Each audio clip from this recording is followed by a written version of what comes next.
Hello, and this little presentation is all about the assignment for the dramatic reading. And yes, I am going to do some dramatic readings, or at least I hope they're dramatic anyway, and that you enjoy them. Because after all, that's what this exercise is about, getting comfortable with speaking out loud and um, enjoying the process. I certainly hope you do. So, before I get into the presentation itself, I want to remind you again, and this is in my announcements, and it's here in this video, and I think in the other video, that you do not need to send me a script. Now, I'm still going to talk about creating a script and why it's useful, and basically, you would turn that process of creating a script into what you're going to do with an outline later. But it's just not practical. I've tried last semester, the submissions for the script were spotty at best, and I understand it was a little crazy. So I have changed the rubric slightly because, again, if you looked at what I have posted already, it says that the presentation, the dramatic reading, that the actual speech, if you want, is worth 50 points, and that the script is worth 10, making the total 60 points. All right, so I have changed this, and this will be in the file if it's not already, and attached to an email. You'll get to see this. It's the rubric. There you go. I don't know if you can see. It says dramatic reading. Okay, this is the rubric. And let me just very quickly go over the rubric so that you know exactly what's on it. Now, you will have a copy of the rubric. It's in the file. It's on an attachment. The rubric is there for you. But you do not have to send it to me. As I watch your speech, I will have a rubric in front of me, of course, and I will score it. Then I will send you an electronic copy of it so that you can see exactly what observations I made and what your final score was. So on the rubric, it's number one is introduce yourself, and I'm going to demonstrate all of this. Provides the title and the author, that's the next one. Knows the material, okay. Are you comfortable reading this? Speaks naturally and clearly. Can I understand you? All right. Uses tone and volume as a tool. That's number 5 on here on the rubric. What do I mean by that? Well, again, I'm going to demonstrate that. But when you're reading something, you need to make it sound interesting. When you're giving a speech, you need to try to make it sound interesting. How do you do that? By changing your voice, your volume, and so on. Making eye contact. Now this is a tough one. Of course, in class, you would be in front of the class, and you would look up and look at your audience occasionally. Making eye contact. It's very, very important. For the purposes of this, where you're recording your speech and sending it to me as a video, obviously I don't want you looking down at your script the entire time. You still need to look up at the camera. That's what I mean by eye contact. Okay, you don't apologize. If you make a mistake, you just go on. And you make mistakes. I make them all the time when I'm trying to make these presentations. You just deal with it. Appears comfortable. Again, this goes back to preparation. Lots and lots of practice. You need to read out loud. I'll say more about that. Number 9 is speed and pacing. Are you reading too fast? Maybe even too slow? Speed and pacing. Target time. Remember, target time is 2 to 4 minutes, and I'm really looking more than anything that you at least meet the 2-minute minimum target time. If you only read for 45 seconds, then you haven't accomplished that task.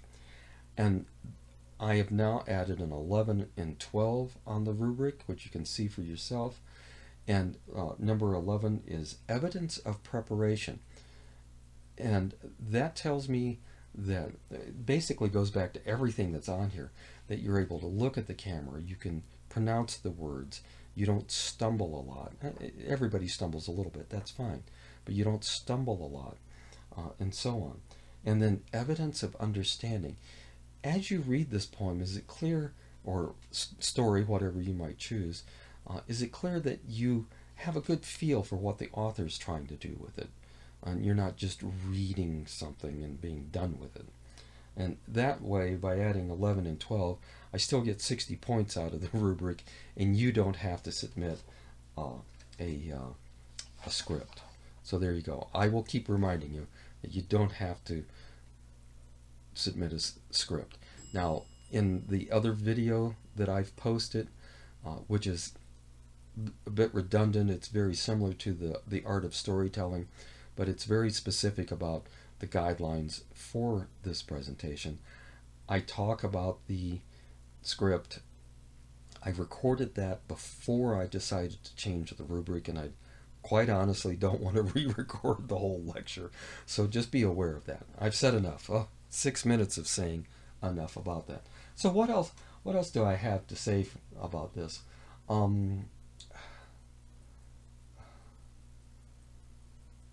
right.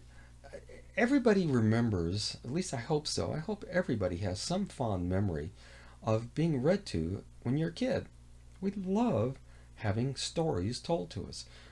That's why we watch movies. That's why we go on to Netflix and see if there's something new to watch, because we love stories, and that's what I was telling you about, the whole art of storytelling. And I honestly believe that no matter whether it's a presentation like this or a formal speech to a group of associates, it's all about the art of storytelling. That's another reason I have you do this first, so you can kind of get the sense, the idea of what it means to use your voice. I love music. Now, okay, yes, you're looking at the gray hair, the glasses, the books. What kind of music do I love? Can you guess? Classical music. Oh yeah, ever since I was a kid, I've always loved classical music. It's interesting. If you turn on the local classical station 89.9 here in town, and you listen to it for a few hours, you will not hear a human voice, or very rarely do they play any music where someone's singing. But if you turn over to a regular rock station or pop station or country station, it's all about the voice. I've always thought this is a very strange dichotomy. I personally love opera. I have to wait until everyone's out of the house to listen to it, but I like opera because I love listening to the human voice. And your voice is an instrument, and the way you present yourself can be very, very powerful. So think about that as you prepare for this. All right, I'm going to try to make sure that I demonstrate the idea of breathing. I talked a lot about that in one of the earlier lectures. Pacing. How do you read this stuff? Um, I'm going to show you, I will show you my scripts. In fact, I'm going to post the script for one of the readings and let you look at it. So at least you get an idea of how I go about preparing for this. I want to make this as easy on myself as possible. And preparing a script is the best way to do it.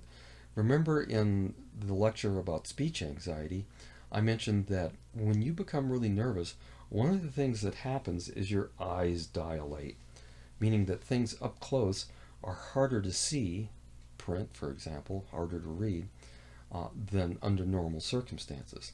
So anything you can do to help alleviate that problem will be to your advantage. It'll make it easier for you to present. So you're going to see me using scripts, and I'll show those to you as well. We all get nervous. We all make mistakes. But again, I'm hoping that with this first presentation, you try to implement my 3 rules of public speaking. First one, of course, is never apologize. If you make a mistake, just go on. Oh, that brings up a point. I want you to send me a video that's obviously a one take video. Now, I can't stop you from doing as many takes as is required for you to do it comfortably. You know, that's the advantage of recording it. But I don't want to see obvious pauses and then restarts. If you really stumble, just this is only a 2 or 3 minute presentation. If you really stumble and have a problem, just do it over again. Do it in one take. Why is this important? Because that's exactly what you would have to do if you were in front of class or in front of an audience. You can't do a retake. So send me a video that is a one take presentation. All right, if you make a mistake, don't apologize for it. If it's a small mistake, just go on. Don't feel like you have to re-record it every time you make a small little error. If it's a big stumble, sure, I get it. All right, don't assume anything. Again, this is all about making sure your audience understands what you're doing and where it's coming from. So you always introduce yourself, tell us your name, and in this particular case with the reading, you're going to tell us the title and the author. Now you might say, well, wait a minute, Ray, I found something that says no author, the author is unknown, anonymous. That's okay. Just tell us that. Today I'm going to read this poem, The Author is Unknown. There you go. All right, it works. And then, of course, my third rule, slow down. Make sure that you're reading at a pace that's comfortable. When we get nervous, our speech pattern speeds up and we become less intelligible and understandable. And so, slow down. I slow down so much people have to poke me every now and then to make sure I'm still there. I'm also the slowest eater on earth, as my friends will attest and family will attest to. I eat very slowly, but you know, I've taken slow down a little bit too far. All right, so on to the demonstrations. All right, I've got all kinds of things here that I can demonstrate for you, and let's see, what shall I pick first? Okay, I'm gonna demonstrate first why I emphasize the script and how that's going to morph into the outline and how you're going to prepare your outlines. I have a book here, a favorite old book. I've had this for a long time, and it's the Oxford Book of English Verse, and they range from 1250 to 1918. Apparently, after that, there was no more English verse. No, there's the Oxford English of Modern Verse as well. But I could read from this. Now, yes, I'm a bit more advanced in years than any of you, and I have been having eye problems. Also, I don't have my normal reading lights on at the moment because of glare on the screen, so I turned them off. And I'm looking at this poem. It's a poem called My Lost Youth by Henry Wadsworth Longfellow. Wrote it in the 19th century. I like 19th century poetry. And I'll hold this up and I'll try to make it so you can see. You can see the size of the type. It's not unreadable, but it's a bit of a struggle for me right now.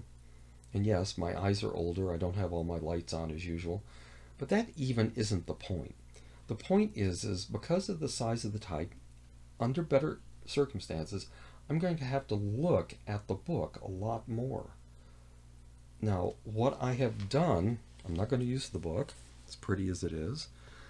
What I have done, let me find it here, is I have printed off the text from this poem, which is it's a 19th century poem, so it's very easy to find these things online. And this is what it looks like now. Oh, I think you can see that. I've made the type very big, 16 point, I think, bold, and I've double spaced it. Now, I haven't marked this up. I'll show you a version of, and this is the beginning of a script. I'll show you another script where I've actually made notations on it to help me read. What are the advantages of doing this? Well, first of all, I can hold, if I were in class, I could easily hold this in front of me and still look at the class. And even looking at it this way, I'm not tipping my head down reading from a book. All right, you get it. All right.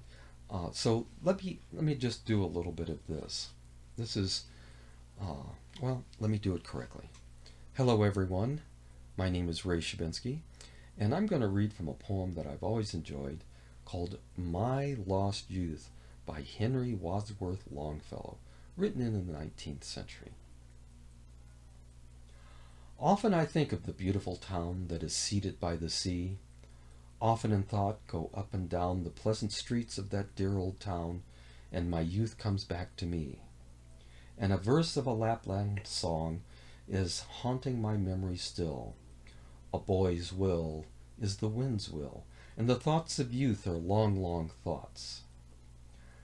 I can see the shadowy line of trees, and catch in sudden gleams the sheen of the far surrounding seas, and the islands that were the Hebrides of all my boyish dreams. Now, I'm not going to read the whole poem. I'm doing this as an example. Did you notice my pacing? And there's internal rhyme built into this song.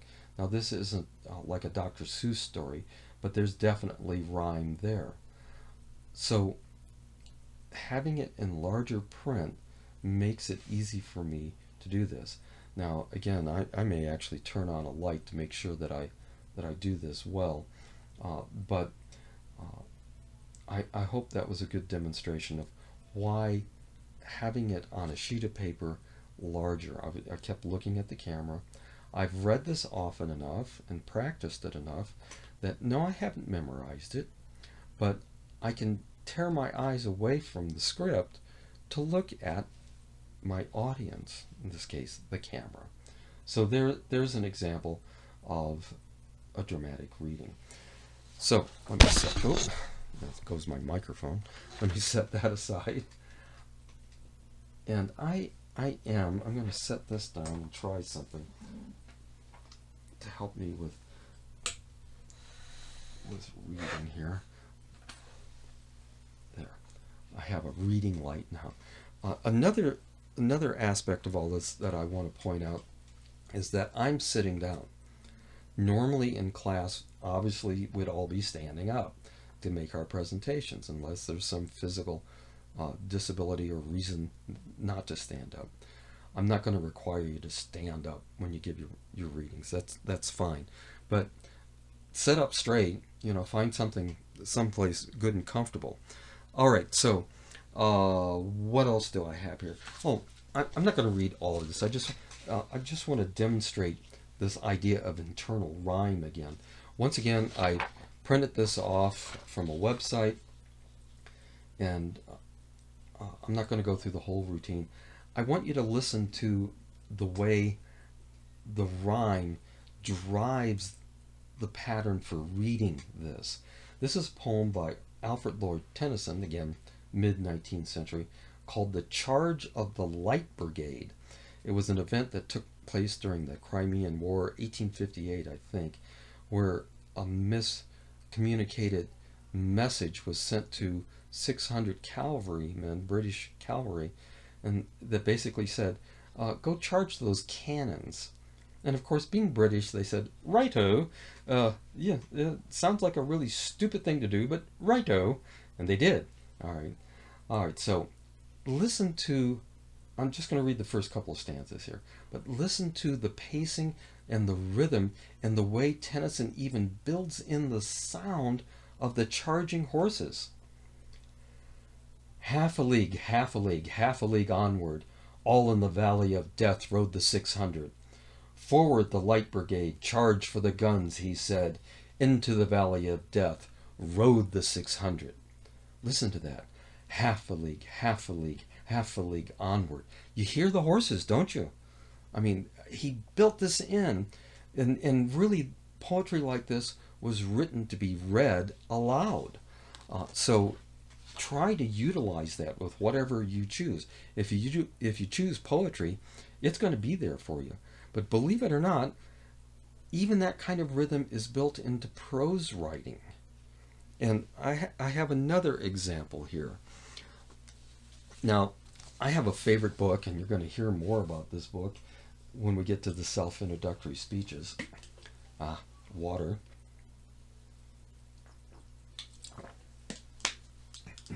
The book is called The Time Machine.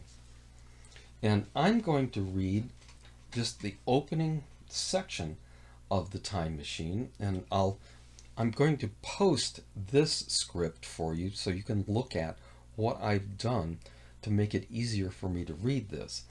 So you can also choose a little section from a book that you might want to read. You don't have to read poetry. You can read from a book, and I've said that before. All right, so let me get started. Once again, trying to set up straight, late, whatever. And here we go. Hello again. I'm still Raymond Shabinsky, and this time I'm going to read just the opening of a favorite book of mine, The Time Machine by H.G. Wells. Written in 1895, this story is often credited as being the first great science fiction tale. The time traveler, so it will be convenient to speak of him, was expounding on a recondite matter to us. His gray eyes shone and twinkled, and his usually pale face was flushed and animated. The fire that burned brightly and the soft radiance of the incandescent lights in the lilies of silver caught the bubbles that flashed and passed in our glasses. Our chairs, being of his pattern, embraced and caressed us rather than submitted to being sat upon. And there was that luxurious after-dinner atmosphere when thoughts roam gracefully free of the trammels of procession. And he put it to us this way, marking the points with a lean forefinger, as we sat and lazily admired his earnestness over this new paradox, as we thought it, and the fecundity. You must follow me carefully. I shall have to controvert one or two ideas that are almost universally accepted. The geometry, for instance, that they taught you in school is founded on a misconception. Is that not rather a large thing to expect us to start upon? Said Philby, an argumentative person with red hair. I do not mean to ask you to accept anything without reasonable ground for it. You will soon admit as much as I need from you. You know, of course, that a mathematical line, a line of thickness nil, has no real existence. They taught you that. Neither has a mathematical plane. These things are mere abstractions. That's right, said the psychologist. Nor, having only length, breadth, or thickness, can a cube have any real existence. There I object, said Philby. Of course a solid body may exist. All things... So most people think. But wait a moment. Can an instantaneous cube exist? Don't follow, said Philby. Can a cube that does not last for any time at all have any real existence? Philby became pensive. Clearly, the time traveler proceeded, any real body must have existence in 4 directions. It must have length, breadth, and duration. But through a natural infirmity of the flesh, which will be explained in a moment, we are inclined to overlook this fact. There are really 4 dimensions. 3, which we call the 3 planes of space, and a 4th, time. Thank you very much for listening. I hope you enjoyed it. All right, so there you go. There's a reading from a book.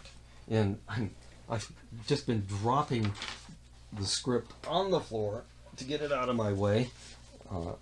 You can do that, of course. If you're reading from a book, don't throw it on the floor. Again, this is posted, but I'll just hold it up here for a moment. And I think you can at least see that I've made notes on here. I've even drawn little lines and carrots and things. Why do I do that? Why did I do that? Well, first of all, this was written in 1895, and some of the vocabulary that H.G. Wells used, these aren't words that we use in everyday conversation anymore. Recondite, okay, that means understanding a difficult concept or matter. I've only seen that word used once in a CNN article a few years ago. All right, I had to look it up the first time I read the book. It was not a word in my vocabulary. Also, just to make sure I pronounce it correctly, I wrote above it recondite. It's not a word I use very often, to say the least. Uh, there's a passage here. It's long. Uh, the fire that burned brightly in the soft radiance of incandescent lights and the lilies of silver caught the bubbles that flash and pass. I'm out of breath. Okay, so I've marked places where I want to pause and where I want to breathe, and I say right at the beginning of that in green letters, long breath. Let me try it. The fire that burned brightly and the soft radiance of incandescent lights and the lilies of silver caught the bubbles that flashed and passed. See, I can't. Let me try that again. The fire that burned brightly and the soft radiance of the incandescent lights and the lilies of silver caught the bubbles that flashed and passed in our glasses. That's a lot of words to read on one breath. But I marked passages where I want to breathe and connect. Also, in the next line, it says, "Our chairs, being of his patent," and there's a comma there, "being of his patent, comma, embraced." Now, normally when you see a comma, what do? You make a pause. Okay, I didn't like the way that sounded. Our chairs, comma, being of his patent, comma, embraced and caressed us. Okay, so I like the first comma, the first pause. Our chairs, being of his patents, embraced and caressed us. So I wanted to keep that flowing, embraced and caressed us. So I basically ignore the obvious act of pausing because there's a comma there. There are other words in here. Trammels of procession. All right. Words again like recondite that we don't use anymore. You're not going to change the words the author put in there. You need to keep them in there. But make sure you know how to pronounce them. And remember, one of the criteria on the rubric is evidence of understanding. That means if you don't know what a word means, look it up. If you don't know how it's pronounced, find out. It's pretty easy with Google. You can type it into Google and it'll pronounce it for you. I almost always have somebody read Annabel Lee by Edgar Allan Poe. And one of the words in that poem is sepulcher. Anybody out there know what a sepulcher is? Maybe. A sepulcher is an above-ground tomb in a cemetery. Okay? And I can't tell you how many times people pick that poem and they don't look up what a sepulcher is, and they can't pronounce the word. So that's a lack of obvious evidence. What else do I have here? Okay. Children's books. I said you could read a children's book if you want. One of my favorite authors for a process like this is good old Dr. Seuss. And you can certainly choose Dr. Seuss. You can choose any number of other books. The only caution I would suggest that if you pick a children's book, make sure that it has enough substance to it that you can really do something with the reading. A lot of children's books are meant for really little kids, and they're so simple that they're not very interesting to a college group listening to it. So pick something that has some oomph to it. Green Eggs and Ham. Now, if you choose to read from a children's book and you don't want to print out the text, typically the typeface in children's books is pretty big, so that makes it doable. You know, I am Sam. But don't feel, in fact, please don't do this. Don't feel, like you have to hold the book up so we can see the pictures. This exercise is all about you and your voice. So you can just hold the book and then read from it. So I'm Ray, and I'm going to read Green Eggs and Ham by Dr. Seuss. I am Sam. I am Sam. Sam I am. That Sam I am, that Sam I am. I do not like that Sam I am. Do you like green eggs and ham? I do not like them, Sam I am. I do not like green eggs and ham. All right, so I'm not going to read the whole book here. Again, you can get the idea. One problem with the book is turning the pages, and it makes noise. So even a lot of these children's books, you can easily find the text online, copy it into a Word document, print it off if you have a printer. But again, remember, if you're using a children's book, don't worry about the pictures for this. Just read the book to us. And if you are turning pages, try to do it quietly. Now, there's something else I've done this on every presentation I've presented so far. Let me do the opening here very quickly again. Hello, my name is Ray Shabinsky, and today I'm going to read The Time Machine by H.G. Wells. Written in 1895, it's credited as being one of the first great science fiction stories. The Time Traveler. What did I just do? Okay, I did my introduction. This story has been credited as one of the first great science fiction tales. The Time Traveler. I did it again. What am I doing? Somebody. I'm pausing. I'm pausing before I begin to read. I did that with Sam I Am. I did it with some of the other stuff here.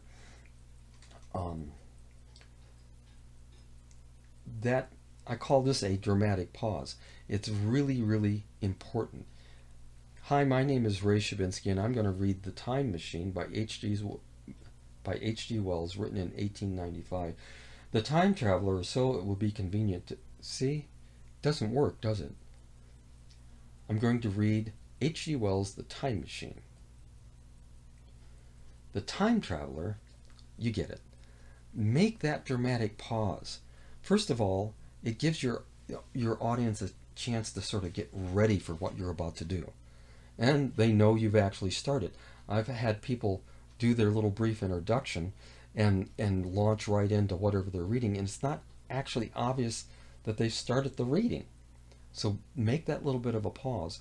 Also, breathing.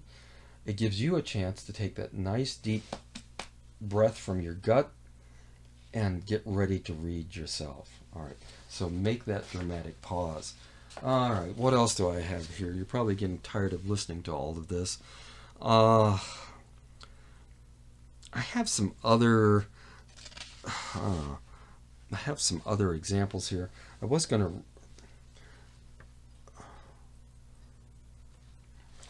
let me pull this out. All right. This is a book. I may not read the whole thing, just as an example. I said I might read from a textbook, but I'm cheating, kind of. This isn't exactly a textbook. It's called it's called A Study of the Skies by Herbert Howe. And again, here's the text. I could read it directly from the book, but I don't want to strain. I don't want to have any problems there. So I actually found it online. The whole book is available online. And again, I printed it out as a script. I'll just read a little bit of this, and then I've got one more poem I'm going to read for you. Okay, in this book, Howe talks about the importance of astronomy in education.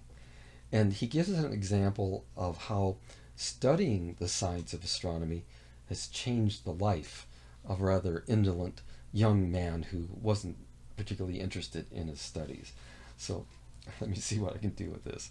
So I'm reading a section that I call The Astronomy Student from A Study of the Sky by Herbert Howe, and it begins like this. What was the effect of this work on the college boy?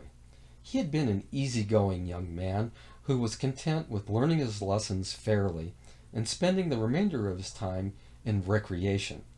When on the street, he had been in the habit of sauntering along as becomes a gentleman of leisure. When he set to do some bit of manual labor, he had to be apt to disguise himself by the length of time which consumed the task. He played with his studies as does a cat with a mouse, taking all the time he wished and being satisfied if he were near the head of the class. But now a change came over him. He set for himself a limited period of time in which to do each lesson, and mastered it if possible. He placed his Greek lexicon and his Latin textbook on the study desk in such a position that their leaves could easily be turned. He ceased to carelessly saunter and began to walk more rapidly. He filled his otherwise unoccupied chinks in the day by reading sections of the best authors. This is the effect that an astronomy class has on this young guy. Notice that when I was reading the first paragraph, he's a gentleman of leisure. I was reading more slowly. In the second paragraph, I deliberately changed the pacing to indicate that something's happened to this young man. But now a change has come over him. He sets for himself a limited period. I'm reading faster to indicate that something's happened here. All right. So, just another example of the kinds of reading you can do: poetry, children's books, prose, whatever you want to do. Now I have one last reading, one last presentation. This exceeds the target time. It's about 6 minutes long, depending on the way I read it. But I have so much fun reading it that I have to do it.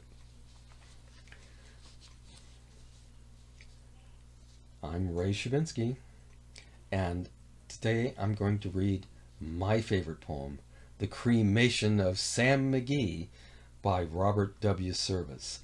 This poem was written around the turn of the 20th century, the beginning of the 20th century, by Service, who had spent time in the Yukon. He wanted to be a prospector, but decided he liked working in a store better, but he listened to the crazy stories that the prospectors came in and turned them into poetry. There are strange things done in the midnight sun by the men who mole for gold. The Arctic trails have their secret tales that would make your blood run cold. The northern lights have seen queer sights, but the queerest they ever did see was the night on the marge of Lake Lebarge I cremated Sam McGee. Now Sam McGee was from Tennessee, where the cotton blooms and blows. Why he left his home in the south to roam round the pole, God only knows.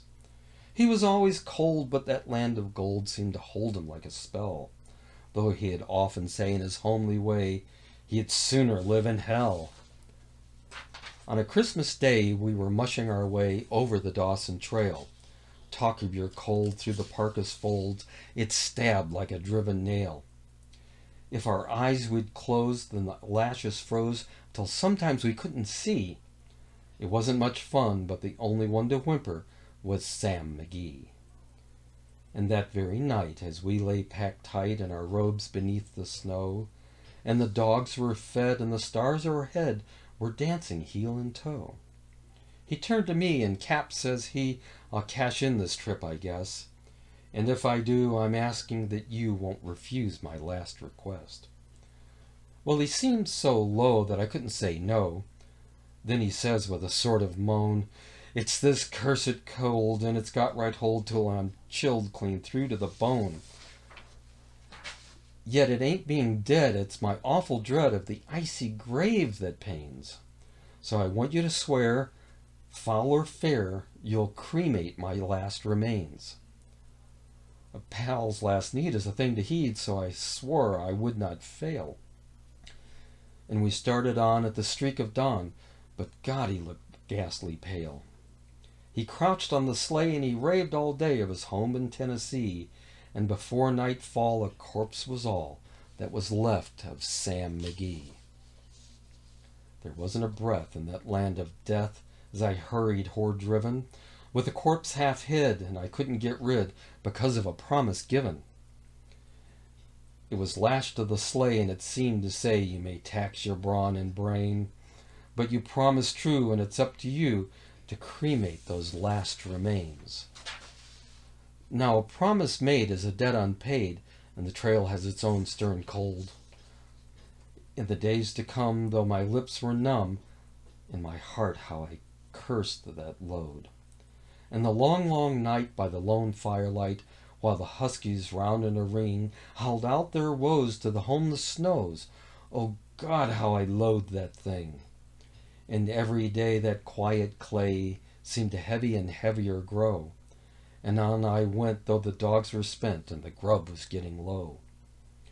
The trail was bad and I felt half mad, but I swore I'd not give in, and I'd often sing to the hateful thing, and it hearkened with a grin, till I came to the marge of Lake Lebarge, and a derelict there lay. It was jammed in the ice, and I saw in a thrice that it was called the Alice May. And I looked at it, and I thought a bit, and I looked at my frozen chum. Then here, said I with a sudden cry, is my crematorium. Some planks I tore from the cabin floor, and I lit the boiler fire. Some coal I found that was laying round, and I heaped the fuel higher. The flames just soared, and the furnace roared, such a blaze you seldom see.